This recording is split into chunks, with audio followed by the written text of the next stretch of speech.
Hello there, and welcome to Shuttle Bay 4. We watched Galaxy's Child, which contains what must be one of the most disturbing plot lines in all of Star Trek. And I'm not talking about Geordi LaForge's seduction of Dr. Leah Brahms, although obviously we do talk about that, along with neurodivergency representation in Star Trek, and how technology nowadays is much closer to the Star Trek world than it was back in the 1990s.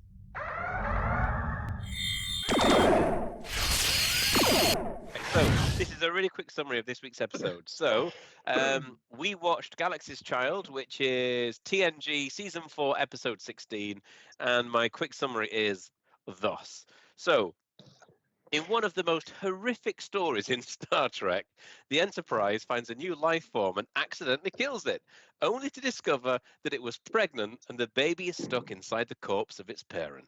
It is genuinely horrific.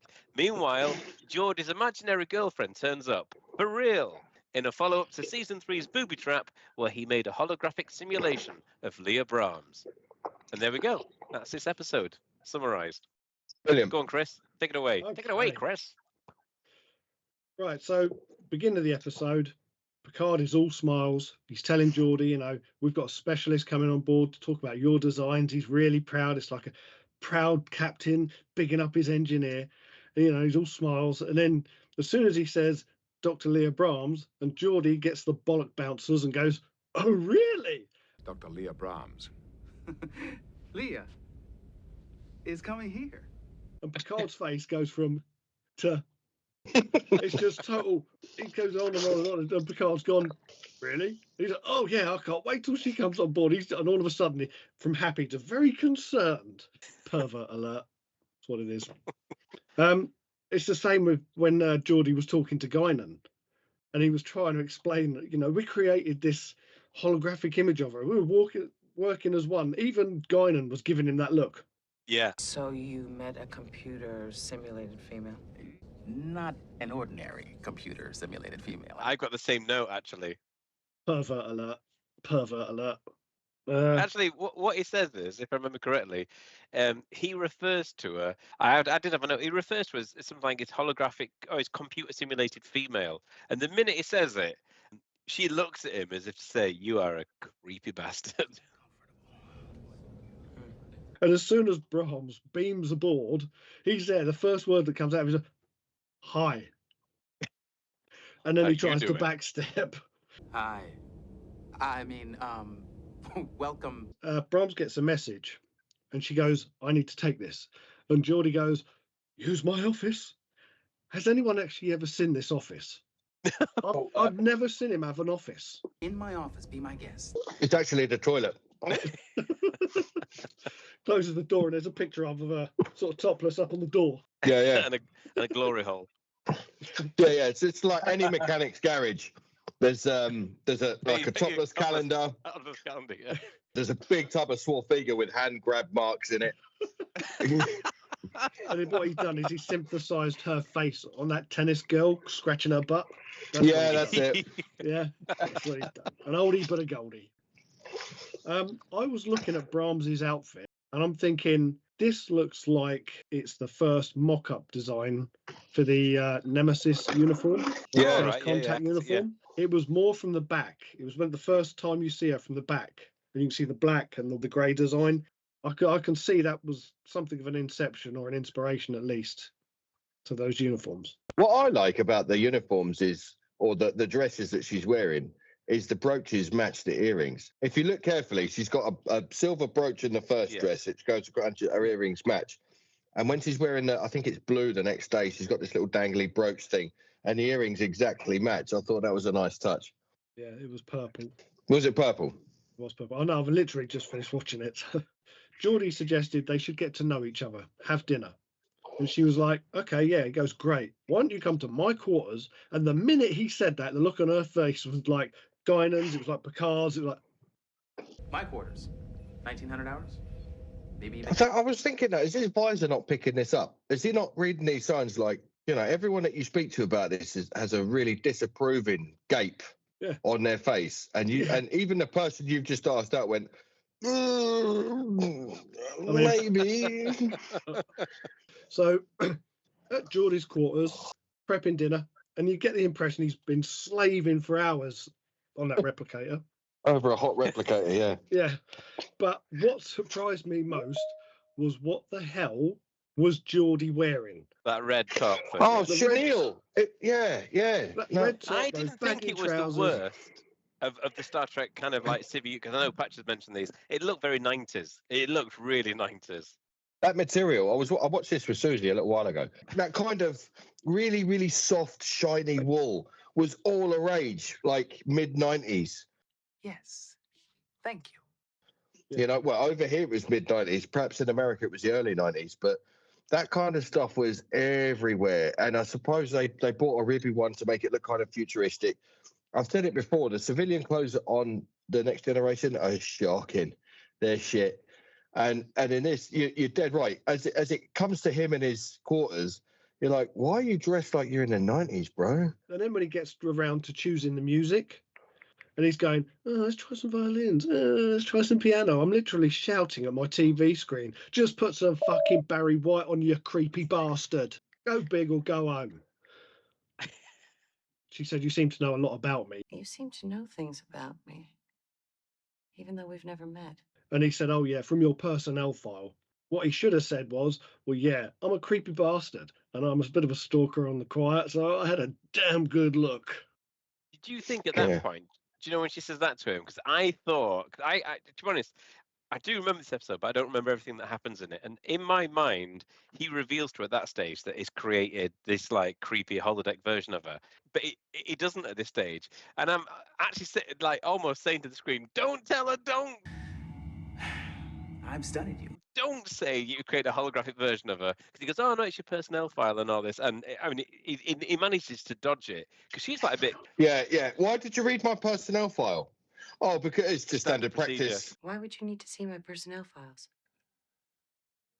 Standard procedure when guests come on board. Yeah, Maya. Lied.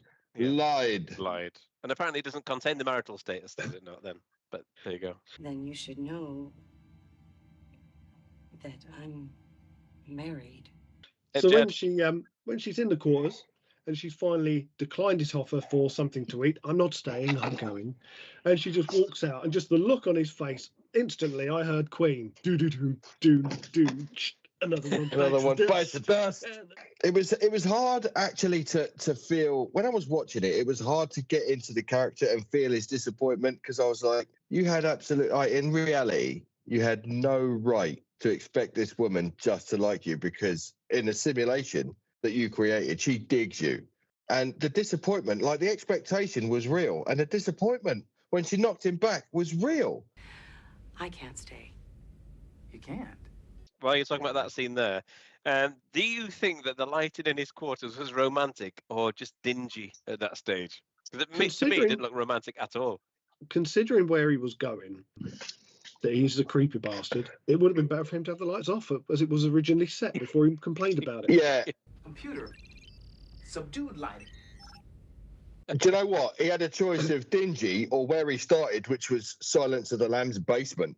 Do you know what I mean? Yeah, they should have gone with that. Just get the night vision goggles out and just start. No, that's brilliant. Do you know what? Yeah, I'll come to your quarters and discuss the agenda for the next couple of days. Next minute, that doo-doo with the lipstick there. Would you me? Yeah. How funny would that be though if you just see the visor light up green? Below the belt, but yeah, he's already got the goggles on. When they're in the briefing room and they're asking what to do about this baby trying to escape the dead mother's tummy, Riker said, we could use the phasers as a scalpel. We could use our phasers as a scalpel. I'm sat there thinking, yeah, because that worked really well. You used the phasers the first time. I advise against this, Captain. Well done. Yeah. The first time that minimal power on the phaser. Set phaser power to 3%. Which I think Worf did, and then hit it for 25 seconds of it, just he's pushed it straight across space. Right, that's it.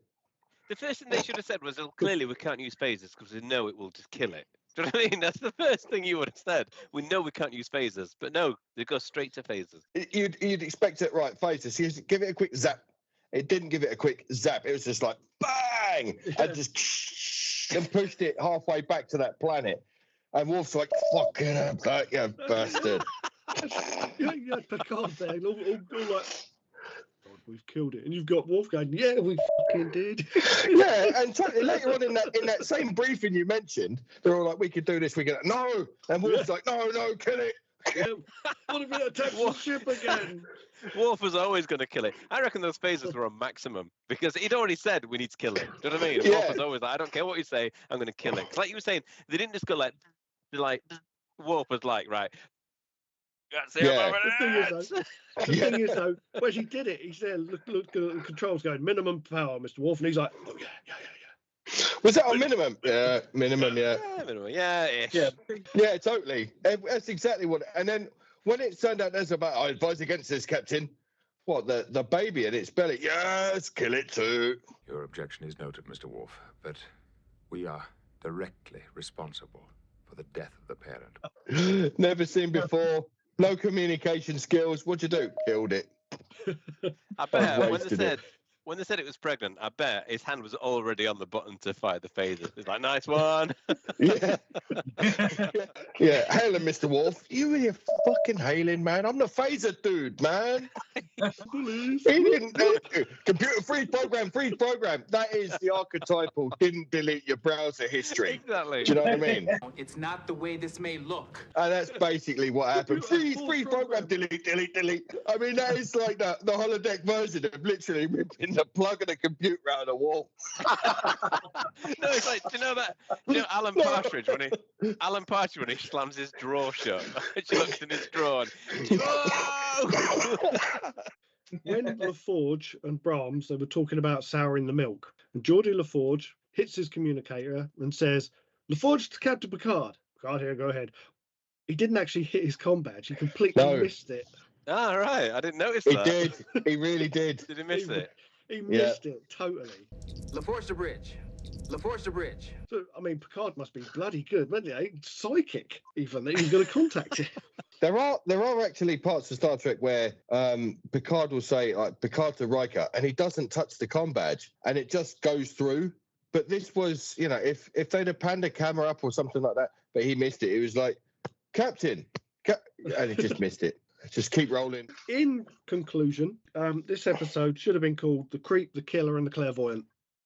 I mean, there was some good. It was an enjoyable episode, all in all. I got to the end of it, and it was an enjoyable episode. I felt like I'd watched an episode of The Next Generation. There was a pretty good scene, actually, where she's like, "I'm disgusted that you've used me in this way," and he's like, "Yeah, but you know, I didn't actually. I was just kind of making friends with it. You know, I was a bit lonely."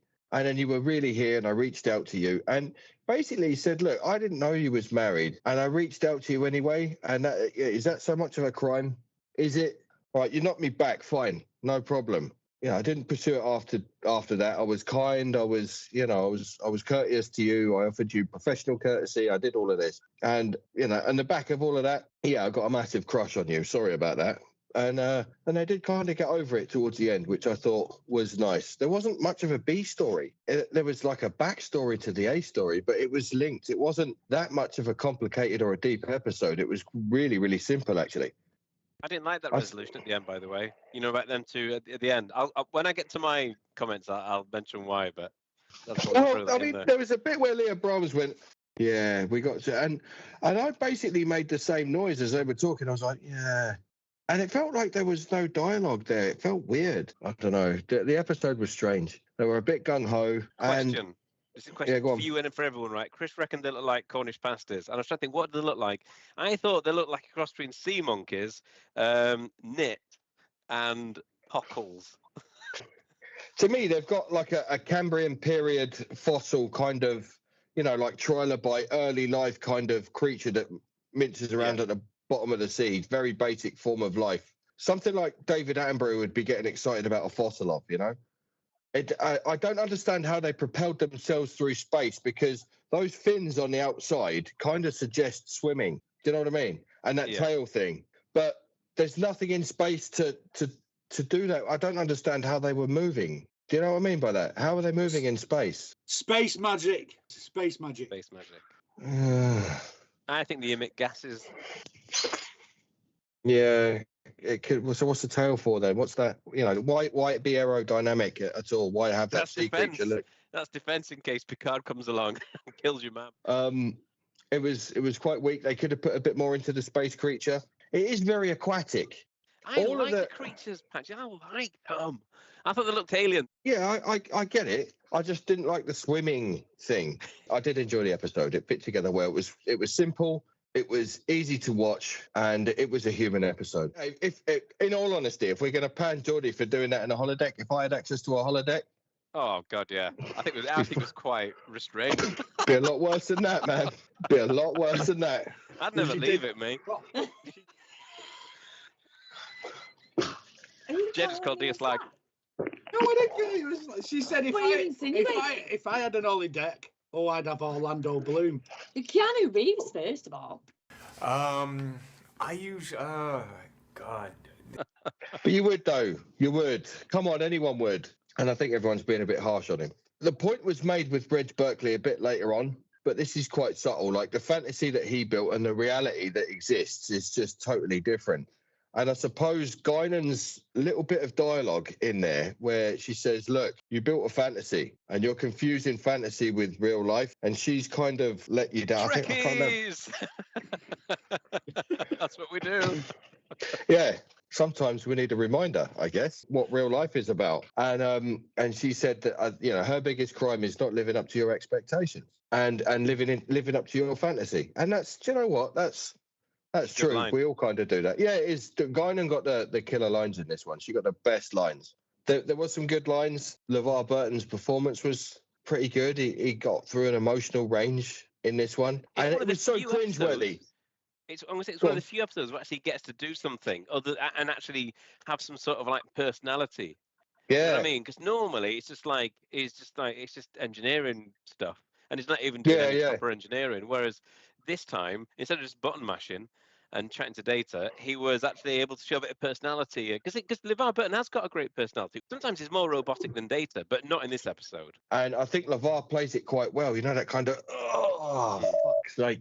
He did turn it around quite well when she busted him for what I keep calling his internet history. Do you know what I mean? She busted him, and it was like, and I think he just went, if that's a crime, then that's a crime, and then left her with a program running. Actually, just left his and off he went.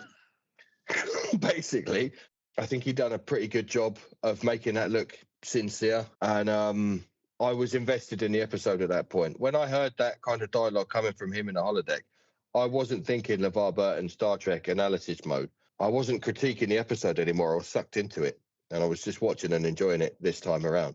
And I don't think it's a bad episode of Trek. Come on, Steve. Did you like it? Crock of shit. Jesus. Like the most interesting or even remotely appealing bit was when they killed the alien, and then they had to go and redeem themselves. Yeah, I haven't really got much to add that you lot haven't already said. It's dog shit. It can rest in eternal oblivion, Is there anything about it whatsoever that you thought was remotely not dog shit, as you put it? Other than when they killed the alien, no, I can't. There's nothing. That was dog shit. There was literally nothing in it that I thought to myself, oh, do you know what? Wonder what's going to happen, or I can't wait for this bit, or. Do you mean in terms of you didn't expect the alien to die, or in terms of when they killed it, you thought, yeah, that's entertainment? Yeah, more the latter. Do you know what? I need to. All right, I can't wait. I gave you a way out of that, Steve. I gave you a way out of that. Fuck you, man. I appreciate the effort, mate. I've already mentioned in the intro that I think this is one of the most horrific concepts ever in Star Trek, and I'll get to that in just a moment. But before the credits, we get a really good example of the Picard maneuver. It kind of really, really goes for it. I don't know if anybody noticed that right at the beginning. Come on. In fact, someone is coming on board. Part of this episode, obviously, is a direct sequel to the Booby Trap, and that episode gets name dropped, and it kind of reminds me of so you guys are like astronauts and some kind of Star Trek, and it kind of reminded me of that. But I quite liked it. I like the fact that episode got name dropped. You remember about a year ago when we were caught in that booby trap. Chris has already said it. When Geordi tells Guinan about his computer simulated female, and I think that's the exact phrase used, you can tell Guinan is thinking, you creepy fuck. That look on her face is absolutely brilliant. And then when Leah Brahms beams aboard, and she says to Geordi, so you're the one that fucked up my engines. And that's the direct quote. So you're the one who fucked up my engines. You can see how crushed he is because he's expecting her to walk on and they'll have this like instant rapport. And straight away she's like, you fucked up my engines. And he's like, oh. So you're the one who's fucked up my engine designs. Fuck. Did she say that? See him, yeah. It's an exact Fucked up. quote. The exact phrase she uses is, so you're the one who fucked up my engines. Honestly, you watch it back, it's exactly what she says, verbatim. There's no swearing. There's definitely no swearing.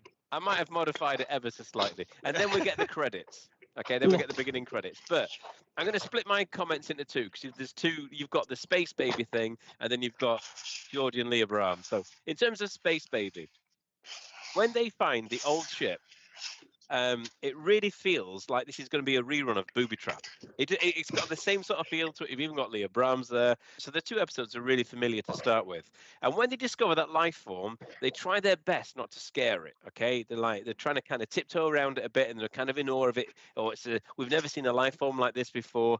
And then they spook it, and obviously it attacks the Enterprise with radiation. And Picard says, "Fire phasers at minimum power," but they inadvertently kill it. And then Riker looks at Picard as if to say, you fucking monster. The look he gives him, he just turns and looks at Picard. But I love Picard's reaction to this because he is absolutely gutted. He did not want this creature to die, right? And I think it gives really good insights into higher management or leadership on a starship. He was forced to make a really tough decision, right? And although he didn't want to kill it, he ended up killing it. And ultimately, like Troy said, it was probably the right decision on balance because everyone on the Enterprise was going to die otherwise. Everything you did was consistent with established Starfleet procedures. And you really do feel that Picard is devastated by the fact they've killed this creature. And then his guilt increases even more when they realise that actually it's pregnant and the offspring is still alive inside this dead creature. And it's really, really harrowing. Honestly, I'm watching this and I'm like, oh my God, this is fucking awful. It's so harrowing. Now, I said Picard's decision at that stage was probably on balance correct. But the next set of decisions, honestly, these are dubious at best. So a lot of what happens next you have to suspend belief for because it's based on wild theory, bearing in mind they know nothing about this life form. So they decide to perform a C-section using phasers, which we've already established are lethal to these things. Now, they don't know if it's actually going to work. Okay, they don't know that if this C-section is going to work, but they decide to do it anyway. And the plan is to do a C-section and to fuck off and leave the baby there next to its dead parent. Now, that's the plan. They don't know if that's going to work. I mean, they don't know if the C-section is going to work, and they don't know if leaving do you know there... what? How happy is Picard when he's like, "Oh, work here is done. We can go." I was like, exactly. "Yeah." Honestly, to abandon a starving baby. Their plan is to leave it there and fuck off, but they don't know whether it's reliant on its parent for sustenance. And bearing in terms of macroorganisms, that tends to be what happens. You know, the parent has to actually look after its young. It might starve to death. It might get scared. It might get lonely. So when it actually went onto the ship and latched onto it and started feeding, I thought that was actually quite cute. And I thought, yes. But anyway, I thought they kind of deserved it.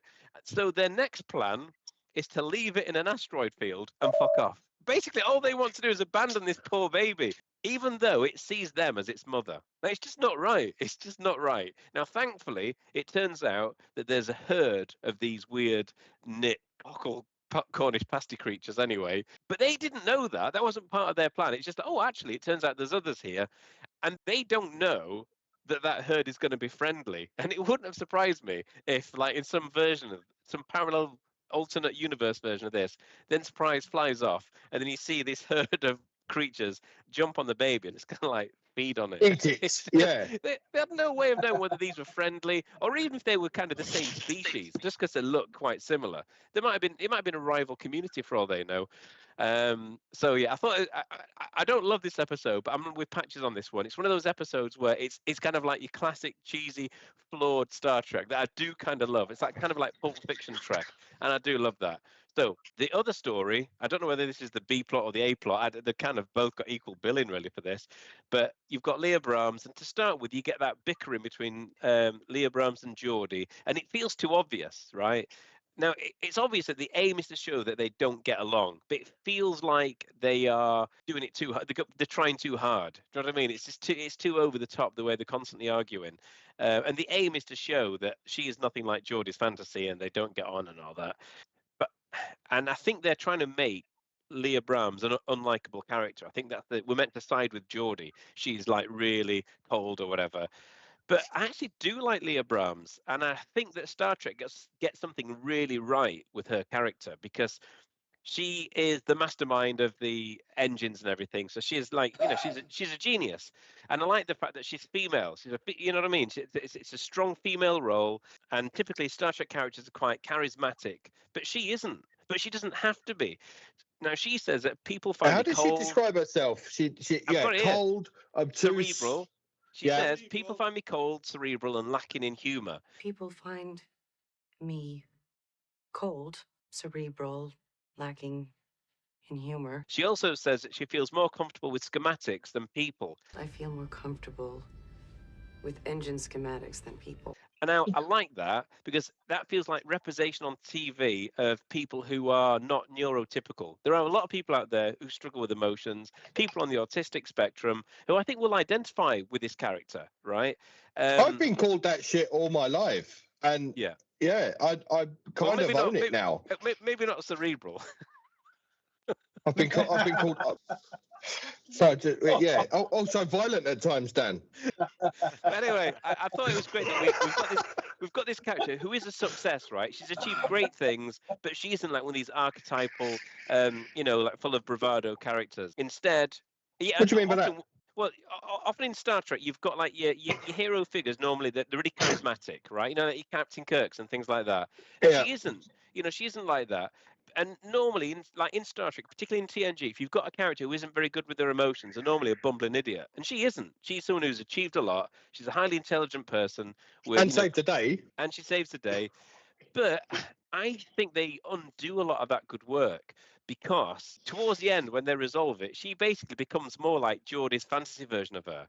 She's kind of like a bit happy and blah, blah, and it feels like at the end they fixed her when she wasn't broken to start with. That's just who she is, and I do feel like they kind of took a step backwards towards the end.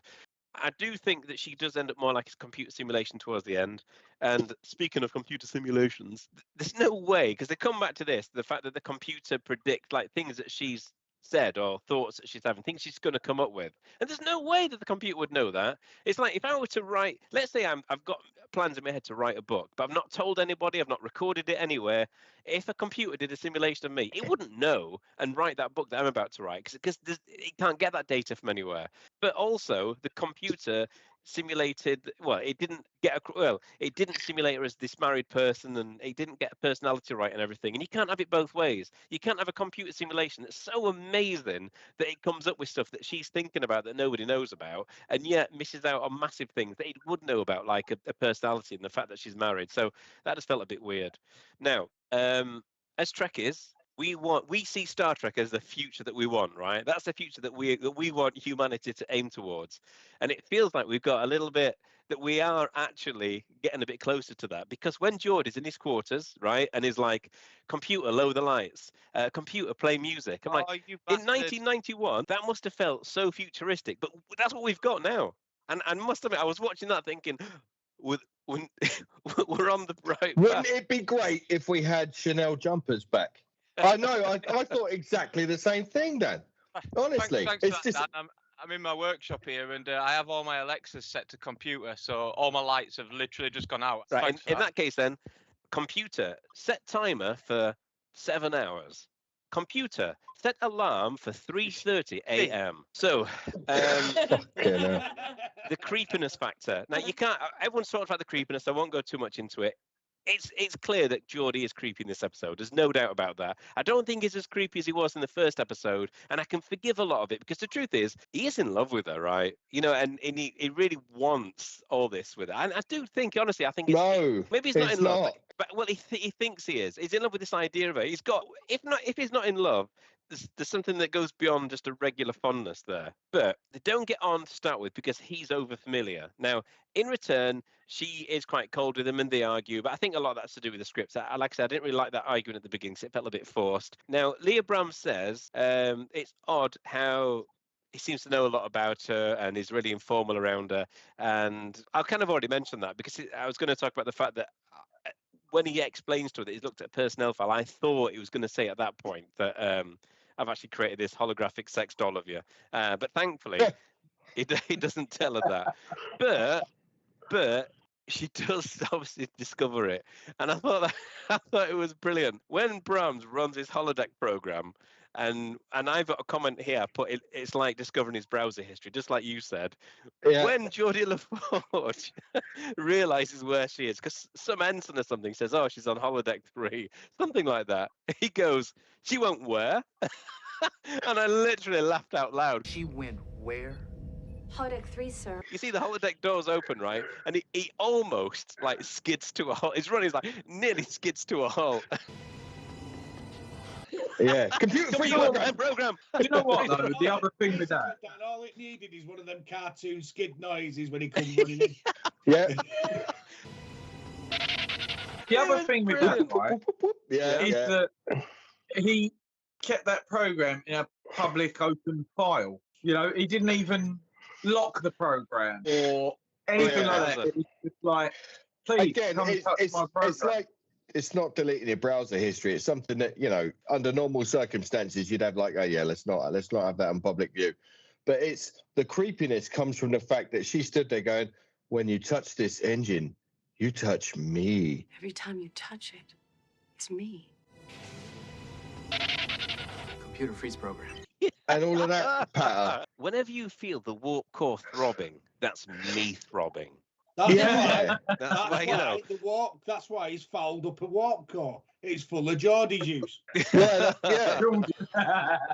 Geordi juice. Geordi juice. Geordi jeans. Does anybody remember that from Vic and Bob? Geordi jeans. They're specially tight around the ass. Geordi jeans. So when he's on the holodeck and she's like, what the fuck's this? And she says that she feels violated, right? And I do feel sorry for that stage because she does genuinely feel violated. I think she thinks at this stage it's been doing untoward things with this holographic simulation. But Geordi gaslights a big style. He basically turns around and makes himself out to be the victim. And he says, look, if I'm guilty of anything, it's of reaching out.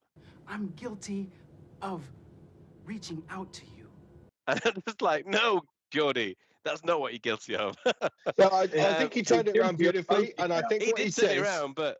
Yeah, he did. He kind of got what away he says with it. has legs. Oh, what no, he says is true and has legs. If she hadn't been stood there saying, you know, when you touch the engine, you touch me, and all of that, I'm like, no, that you didn't need to do that. I do feel, though, that the wasted potential of this episode is the fact that instead of kind of like Geordi accepting her for who she is, ultimately, at the end of the episode, she kind of changes to be more like his fantasy. And to me, that felt like a bit of a cop-out. And I can understand that it's a bit of like a fairy tale ending if you imagine the fact that she has an issue and she doesn't really show emotions and she was really cold with him. And through him and her interactions with him, she realizes she can loosen up and have a laugh. But I think a stronger message would have been the fact that he, you know, respects who she is and she's allowed to just be who she doesn't change. But I don't think Geordi is, I've called Geordi a creepy bastard all the way through this. I don't think he's as creepy as he was in the first one. I can kind of not excuse it, but I can understand where he's coming from because a lot of his creepy behavior at the beginning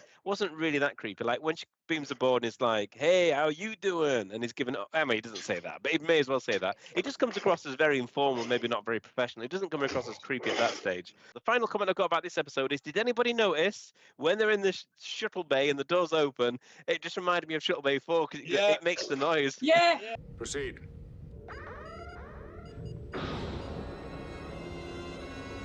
Because I said to you, didn't I? I rewound it. I didn't know that. Oh, yes! I rewound it. Like, Proceed. Shuttle Bay 4! And that's it. That's Oh, me well, done on this episode. Yeah. Who wants to go next? Yeah, Let's I do like Ted it. next, No, I innit? agree. I agree with a lot of what you said there. A lot of it I agree with, but the underlying thing, and I thought there would be a lot more people pick up on the fact that he barefaced lied to that woman when she said, "Why have you been reading my personnel file?" No. That was the Oh, no, he said, Yeah. Oh, yeah. Yeah, that's what I've been doing. It's Yeah. protocol. It's protocol. I was beating you. Yeah. standard procedure. Yeah, lied. Well, it was. I'm sorry. I fell asleep during this one. I fell asleep twice. The only thing that woke me up was the shuttle bay door opening. I heard it. So like, huh? And then watching some. I don't know what the fuck it looked like. Some fleshy flap. I've not got a lot to say. You've all covered it, but the creature to me looked like a pasta with an ass as a face under a sheet. I've not got a lot to say about it, but the part in his quarters, I was pissing besides me. I just thought of, Philopolis T. Wildebeest. I was expecting him to have a shirt on, the medallion out, like Chris said, bit of fucking Barry White, lay on a round bed with a love heart behind him going, hey. Rose petals everywhere. Yeah, Well, just... yeah. Yeah, I watched it. The bit with Picard, I thought he was going to die at one point. We came out here to explore, never to kill. We're out here to explore. Absolutely not to destroy. Interesting, right?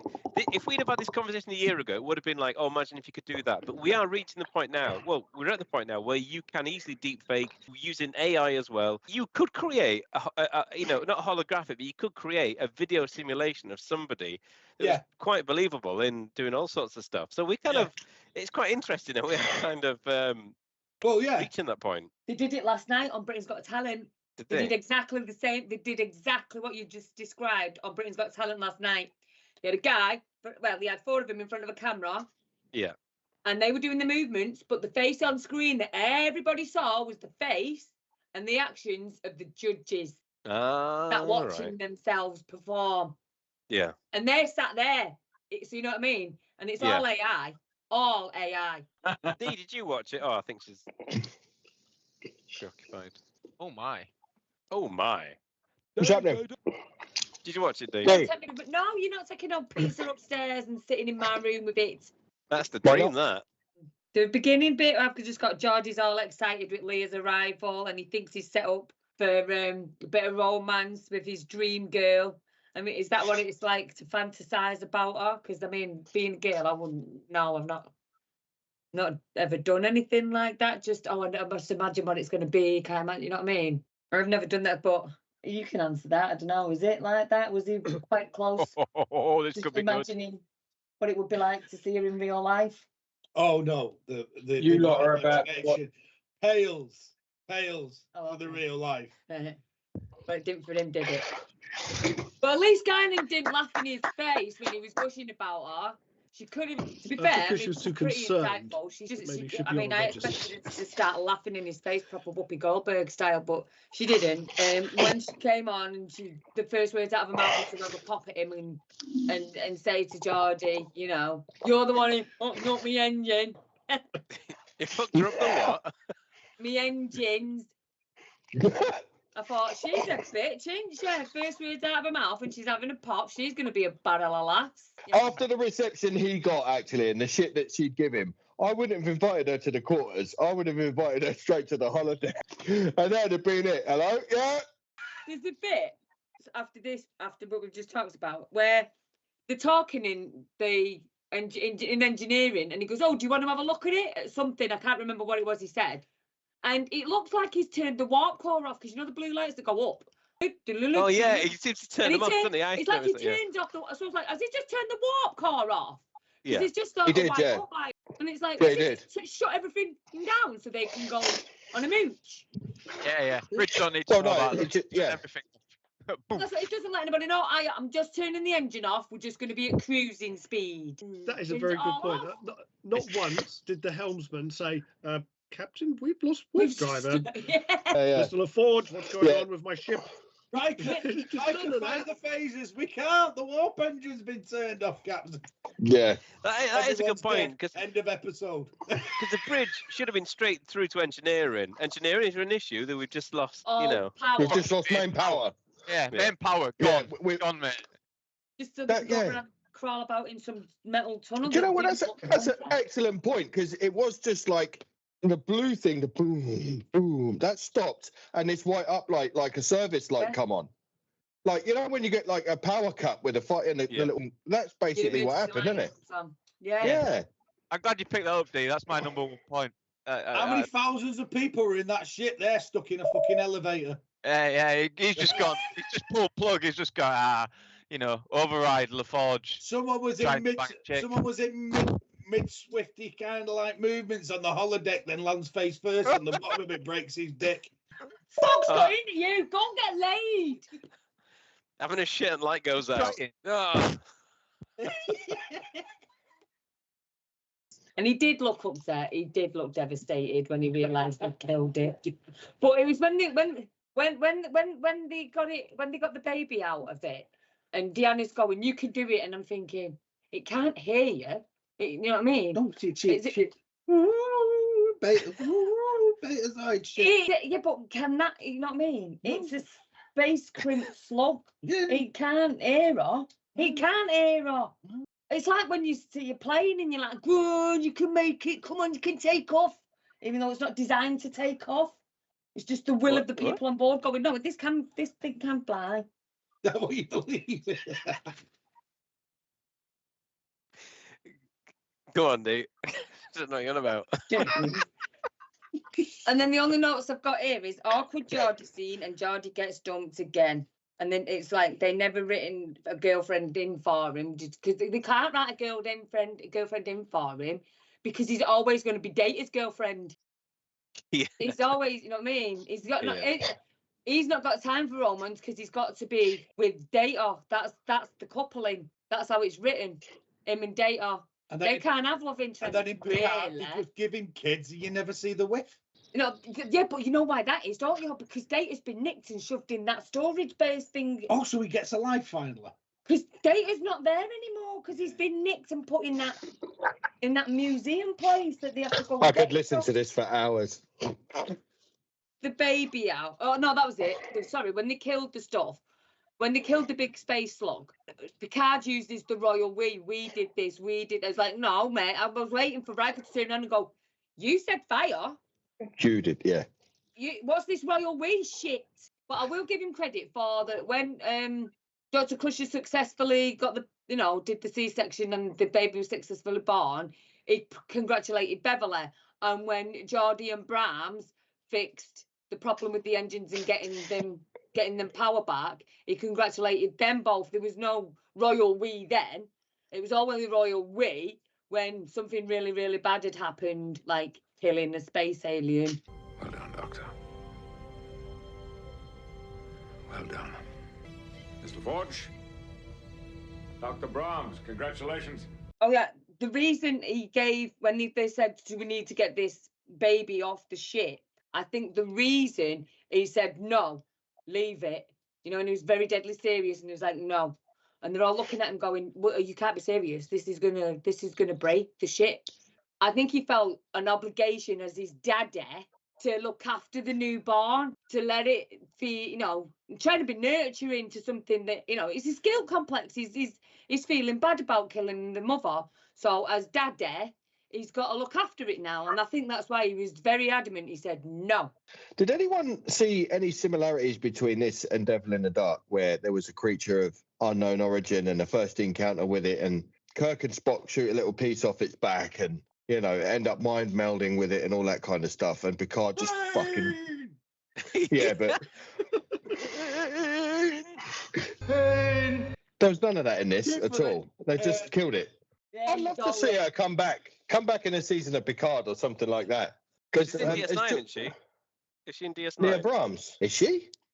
I'm going to Google it now. Where's Brush when you need him? Brush would know instantly. He'd just Come on, like, yeah, Brush. she was an episode. Actually, how funny would that be though? Because obviously Geordi, he's got a family, he's got a wife, he's got kids, and Leah Brahms comes into it, and she's got on a program of him, going around that spinning bed with Barry White. Do you think he waited for her to get a divorce? No, he did. He waited for it to. I got confused. It's the actress. She plays a different character in Deep Space Nine. She's in 2 episodes. Who does she play? Erika Bentine in Paradise Lost. John Joe. Come on then, John Joe.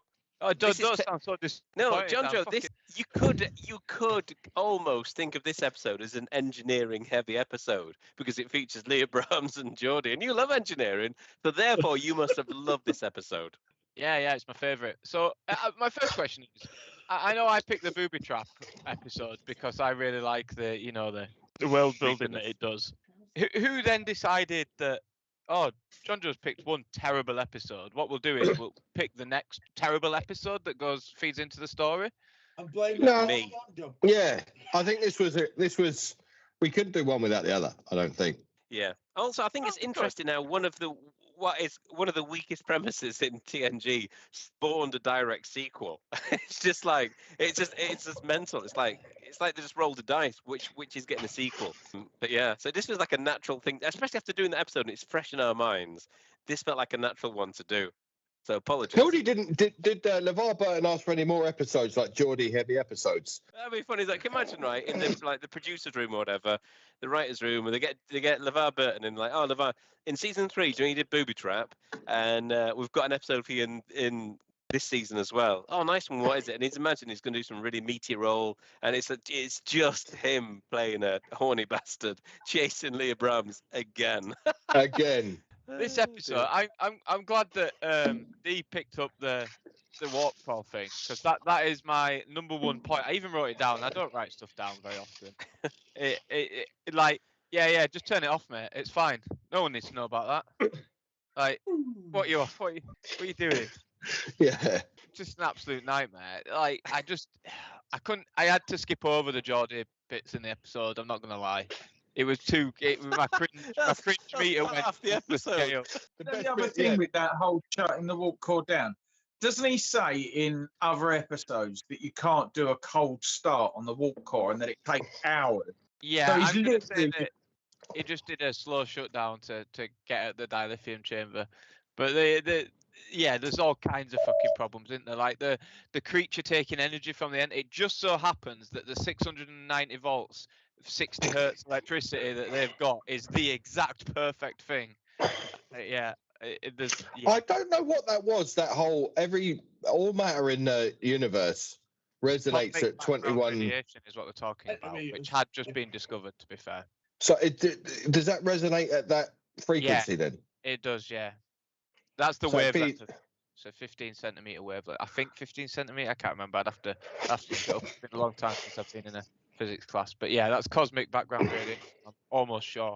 But yeah, no, the rest of it's just total bollocks in it. And it does annoy me because I do like a bit of hard sci-fi. I like the hard science in it. And sometimes Trek gets it really right, and then other times it just absolutely gets it wrong. And to boot, you get to watch Geordi being a perv, which is less than ideal. I do like the comparison between in the field and on the design board sort of thing because that's very true. Out here in the field, we learn things you designers couldn't possibly understand. Yeah, it's something that's not covered very often is the fact that yes, it says it works like that, but it never works like that. Not in the real world. But at the same time, he's making out like he's smarter than her. I tell you what. I mean, like I owe my chief engineer's license. I couldn't design an engine from scratch. Let me tell you that. Like he's coming across as the superior person. No, mate, you're just looking after it. You might have made a few in the field improvements, but get off your high horse and it's a bit of an annoying episode, and it's something Trek gets a bit wrong. Is the whole love scenes in Trek are terrible, especially in the next gen. They're very 80s. Like the attitudes towards them are horrendous. I have to skip over them. Torres Paris, I think they were the best ones. Torres Paris, yes. I like them. Yes. And you're right, Dan. And it kept. I was like, oh, then we're getting something right here. And then it was like, oh no, I forgot. This is the late 80s, early 90s. She's got to return to be normal. It's not okay to be, sat in a cosplay shop making Fallout props, talking to your Star Trek friends. That's not allowed. Which was a bit annoying, but it's something Next Gen gets wrong. It's corrected a little bit later on, isn't it? But yeah, and Yeah, where she says she's cold, cerebral, and what? Lacking in humour. Lacking in humour. It's, why can't she just? Yeah, I agree. Why can't she stay that way? Yeah, she should be allowed to be who she is. She shouldn't have to change just because Geordi has got some fantasy version of her that she needs to adhere to. There's no engineering, Dan, so don't even go where with the engineering. You know what? This is one of the most engineering-heavy episodes of Star Trek there is. Yeah. They had no real plan. You would think their plan would have been, once it was latched onto the ship, find a way to take it somewhere where they can study it and help it, and Yeah, even when it was like safely with its own kind, or what we assume is safely with its own kind, they went, right, let's go. Like, hang on a minute, do you not want to study this thing in case it fucking latches onto another ship somewhere? I don't. Right, I'm going to say good night, peoples. I'll see you guys later. See you later, Chris. See you soon. It was a crap episode, but this was a good review. I enjoyed this. See you later, guys. Bye. See you, mate. Ta-ra. Just realised he had a background on. I thought he had the most organised house ever.